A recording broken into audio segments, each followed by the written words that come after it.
તો આજનો વ્લોગ ખાસ છે અને શું કામ ખાસ છે એ તો તમને આગળ જ ખબર પડશે. તો વ્લોગ આખો જોજો તો જ તમને ખબર પડશે કે આજનો વ્લોગ શું કામ ખાસ છે એ બધું વાત કરતો હતો. તો ડે નંબર 54 બધાનું સ્વાગત છે અને આજે છે આપણી 1% બેટર એવરીડે ચેલેન્જનો 54મો દિવસ અને 54મા દિવસે રેગ્યુલર એક્સરસાઇઝ ને એ બધું આપણે રાબેતા મુજબનું કરશું. કેટલા દિવસથી આપણે એક્સરસાઇઝ ને એ બધું કમ્પ્લીટ નહોતું કર્યું અને કેટલા ટાઈમથી વધારે એક્સરસાઇઝ ને સારી એક્સરસાઇઝ પણ નહોતી કરી. તો આજે આટલી બધી સારી એક્સરસાઇઝ ને એ બધું કરીને બહુ જ મજા આવે છે અને એક્સરસાઇઝ ને એ બધું રેગ્યુલર કમ્પ્લીટ કરીને આપણે ઓફિસે જવા માટે રેડી થશું અને ઓફિસે આપણે જવા માટે નીકળ્યા. ઓફિસે પહેલાં જઈને આપણું વ્લોગ એડિટિંગનું કામ ને એ બધું કામ શરૂ થશે. શું કામ એ તમને આગળ ખબર પડશે. તો આપણે આ ભાઈ થોડુંક ચેનલનું એનાલિસિસ ને એ બધું કરતા હતા અને આજની મેગડીની પાર્ટી મુકશુભાઈ તરફથી. મુકશુભાઈને આવજો કહીને આપણે નીકળી ગયા છીએ અમરેલી તરફ જવા માટે અને આપણે બસ સ્ટેન્ડે પહોંચી ગયા અને બસ સ્ટેન્ડે એટલે તમને હવે ખ્યાલ આવ્યો હશે કે હું શું કામ એમ કહેતો હતો કે આજનો વ્લોગ ખાસ છે અને અનએક્સપેક્ટેડ મીટઅપ ધ્રુપાથી સિસોદિયા. કારણ કે એ તો આપણે બસમાં જ મળી ગયા હતા. મને તો ખબર હતી તો જામનગરથી બેઠા હશે પણ રાજકોટમાં હું જેવો બસમાં બેઠો એવા ઈ ભાઈ આપણું પાછળથી બેગ ખેંચ્યું અને આપણને ખબર પડી કે ઈ ભાઈ અમરેલી પહોંચ્યા.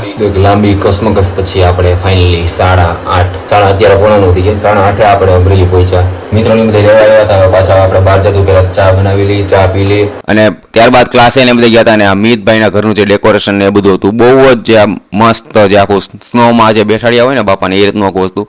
બાપા સુઈ ગયા હતા પણ આપણે ક્લિપ બનાવવાની હતી અને આપણે બધાને બતાવવાનું હતું કે કેવું મસ્ત ડેકોરેશન હતું ને બધું. અને કેટલા સમય બાદ મિત્રો સાથે મળીને જે મજા આવે ને આખું બોડી રીજનરેટ ને રિફિલ આપણે નો કે રિફિલ થઈ જાય એ રીતનું આખું આપણું બોડી થઈ ગયું અને બહુ જ મજા આવી. અને જે ફેમિલી મેમ્બર્સને બધા મળી લો કેટલા ટાઈમથી મેઇલ નહોતા જોયા તો મને પણ જોઈને મજા આવે. આજે વ્લોગ એન્ડિંગ આપણે કરવાનું વિચારતા હતા અને આપણે વિચાર્યું કે આજે બોલીને વ્લોગ એન્ડિંગ કરીએ. તો આજે ઘરે છીએ આપણે અને થોડાક દિવસો જે આપણે મળ્યા છે ને જે આપણે શુક્રવારની જે રાત મળી, જે શનિવારનો દિવસ, રવિવારનો દિવસ, સોમવારે સવારે પાછું રાજકોટ. પણ આ જે દિવસો છે ને જે અત્યારે બોલું જ ને હવે 3 સેકન્ડમાં દિવસો બધા ખતમ થઈ જવાના. સમય એવો લાગે ને કે આપણે ઘરે અહીંયા પાછા આવ્યો ત્યારે આપણને એવું જ લાગે જે હોસ્ટેલમાં ને બધા રહેતા હોય એના માટે છે આ કે આ બધા દિવસોમાં 3 સેકન્ડમાં પૂરા થઈ જાય આપણે એવું લાગે હમણાં કે આ પૂરું થઈ જાય બધું. અત્યારે ઓલમોસ્ટ 3:30 વાગી ગયા અને આપણે વિસર્જનમાં પણ જશું. મિતભાઈના ઘરે પણ ગણપતિ બેહાડે છે તો આપણે ત્યાં વિસર્જનમાં જશું અને કાલે વિસર્જનની પણ તમે ક્લિપ જોશો. આપણી જે સિરીઝ ચાલુ હતી પણ મિતભાઈના ઘરના જે બાપા છે ને અત્યારે સૂઈ ગયા હતા. મેં જ્યારે ક્લિપ ઉતરી ત્યારે આપણે મોડા આવ્યા હતા પછી જ્યારે ટાઈમ મળ્યો ત્યારે આપણે ગયા આપણે જ્યારે અનુકૂળ આવ્યું ત્યારે. તો આ સિરીઝ હતી આપણી મસ્ત અને થઈ અંદરથી બહુ બાપા જાય છે પણ કાંઈ વાંધો નહીં.